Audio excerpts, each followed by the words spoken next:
Olá! Na aula passada estudamos as principais instituições políticas da República Romana. Os diferentes tipos de magistraturas, o Senado. E também os vários tipos de assembleias. Na aula de hoje, vamos estudar as conquistas da plebe através das leis que propunham igualar os direitos de patrícios e plebeus. Vamos conhecer a revolta do Monte Sagrado, a Lei das 12 Tábuas, a Lei Canuleia, a Lei Licínia, a Lei Ogúnia e a Lei Hortência. As conquistas dos plebeus. Durante a monarquia romana, os plebeus estiveram à margem do sistema político de Roma antiga. Com frequência eram escravizados por não poder pagar as próprias dívidas. O quadro sofreu modificações durante a República, que foi marcada por disputas entre patrícios e plebeus. Lentamente os plebeus foram adquirindo direitos assegurados em lei. Vamos conhecer quais foram essas conquistas. A revolta do Monte Sagrado. Logo nos primeiros anos da República, no ano 494 a.C., ocorreu em Roma, a revolta do Monte Sagrado. Nesta revolta, os plebeus retiraram-se de Roma ocupando o Monte Sagrado. Os plebeus tinham como objetivo fundar uma nova cidade habitada por plebeus. Também ameaçaram não mais participar do exército romano, caso suas demandas não fossem atendidas pelos patrícios, que por sua vez, se obrigaram a ceder. Pois além de os plebeus constituírem maior parte da população romana, a própria cidade de Roma se encontrava em conflito com seus vizinhos.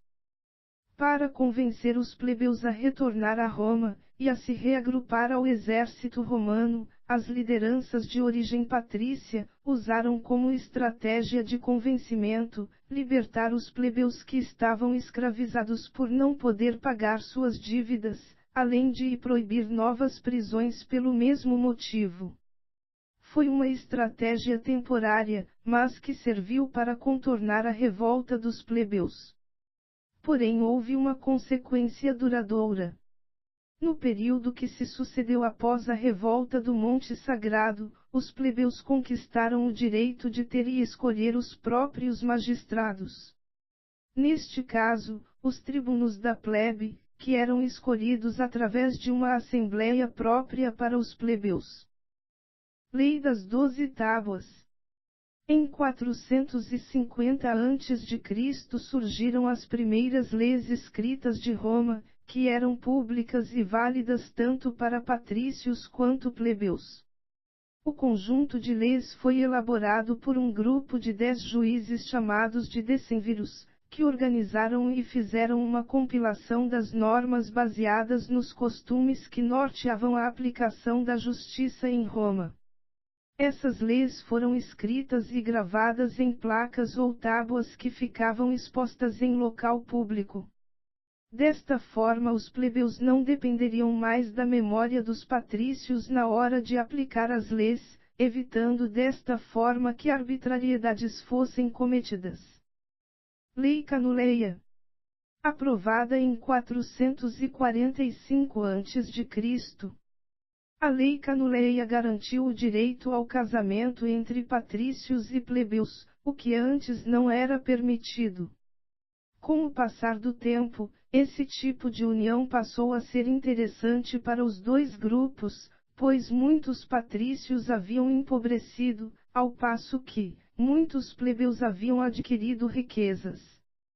Porém, em termos práticos, apenas os plebeus enriquecidos conseguiam casar com os patrícios. O casamento entre patrícios e plebeus ricos deu origem a um novo estrato social, o grupo dos nobilitas. Lei Licínia Sestia. Também conhecida como Rogações Licínias, ou simplesmente, Lei Licínia. Esta lei de 367 a.C. concedeu aos plebeus o direito de ocupar a mais alta magistratura romana, o consulado. Através dessa lei, um dos dois cônsules da República deveria ser plebeu. As rogações licínias também serviram para regulamentar o uso de terras públicas. Lei Poetelia Papiria foi promulgada em 326 a.C. Esta lei deu fim definitivo a qualquer tipo de escravidão por dívidas. Lei Ogúnia. Através da Lei Ogúnia do ano de 300 a.C., os plebeus ganharam o direito de acesso aos colégios sacerdotais e inclusive o mesmo direito dos patrícios, de ocupar o cargo de Pontífice Máximo, o mais alto cargo religioso de Roma antiga. Lei Hortência. Em 286 a.C., a Lei Hortência veio para garantir que as decisões tomadas nas assembleias populares tivessem valor de lei aplicável a todos os romanos. Apesar de nominalmente os plebeus terem adquirido diversos direitos que antes eram exclusivos dos patrícios, a imensa maioria de plebeus não tirou proveito de fato, da maior parte das chamadas conquistas da plebe.